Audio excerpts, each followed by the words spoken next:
On the ice world of Tethra 9, a planet bathed in eternal twilight and howling blizzards, survival was a question asked every second. Dale Riker, a former Earth military engineer turned frontier explorer, trudged through chest-high snow, wrapped in the thick thermal combat suit that had saved his life more times than he could count. His ship, the Archon, was docked a few kilometers east, hidden under camouflage mesh. He had come to scout for ore veins. What he found instead changed the course of his life and the fate of two alien sisters. The signal had been faint, an emergency beacon from a crashed ship. At first, Dale assumed it was derelict junk, but curiosity got the better of him. As he neared the beacon source, he found wreckage barely visible beneath a blanket of snow and a shattered cockpit window flickering with blue light. Inside were two figures, shivering, clinging to one another. Their skin shimmered a faint violet in the emergency lighting, and Dale's helmet HUD registered their core temperatures as dangerously low. They were humanoid but distinctly alien, taller than him, with elongated ears, bioluminescent tattoos crawling over their arms, and hair like silk spun from frost. One of them stirred. Her voice was a weak whisper, but the translator implant kicked in. "Please, ... don't leave us." "I won't," Dale replied, scooping both into his arms. "You're safe now."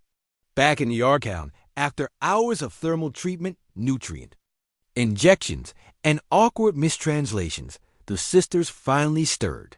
They introduced themselves as Lacera and Kelith, daughters of the fallen House Viren of the planet Kael'thun. Their ship had been attacked by pirates. They'd fled and crash-landed during the escape.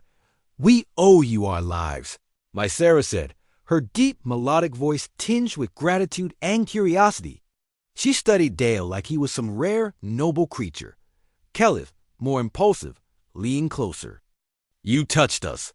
Risk death to save strangers. Are all humans like you?" Dale chuckled, pouring them hot synth coffee. "Nope, most wouldn't have even noticed the beacon." They shared a glance. In their culture, life debts weren't just ceremonial, they were sacred. And more than that, they'd been raised with the belief that soulmates were found not through biology or caste, but action. Days turned to weeks. The snow outside raged, grounding the ship. Dale wasn't complaining. Despite being aliens, the sisters adapted to life aboard, quickly learning his language, his humor, his habits. Lacera, wise and reserved, assisted him in repairing the hull. Kelith, the mischievous one, flooded his neural assistant with questions about Earth, its oceans, its music, its strange, reckless courage. One evening, as a violet aurora shimmered across Tethra's sky, Lacera stood beside Dale at the observation window. On Kael'thun, a man like, "You would be royalty," she said softly. "I'm just a guy with a wrench." He replied. She turned to him. "You saved more than our lives. You gave us freedom, dignity, choice." Before he could respond, Kelith barreled in, tossing a thermal blanket over all three of them. It settled then. "We'll share." "Him," Dale blinked. "Wait, what?" "You saved us both," Kelith said. "And we both love you." Lysera smiled gently. "We've spoken of this. Our culture allows shared bondings. We've chosen." The War Council of Kael'thun arrived a month later, responding to the emergency beacon the sisters had triggered. They found the wreckage. Then they found Dale. Initially suspicious, the diplomats prepared to seize the abductor. But Lysera and Kelith stood before them, proud and defiant. "We were not abducted," Lysera declared. "We were rescued," Kelith added.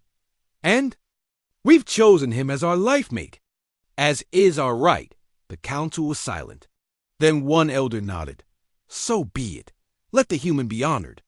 Dale, thoroughly confused and slightly overwhelmed, muttered under his breath, "This is not how I expected my mining trip to go."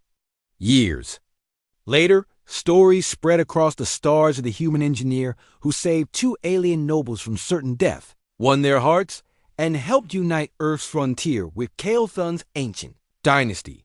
Some called it absurd, Others called it impossible. But for Dale, Lysera, and Kelleth living together aboard a sleek, retrofitted cruiser with the Kael'thon royal sigil carved next to Earth's flag, it was just another day in the stars.HFY tagline. He only wanted to find ore. Instead, he found love, royalty, and an alliance that would shake the galaxy. Humanity wins again, this time with heart.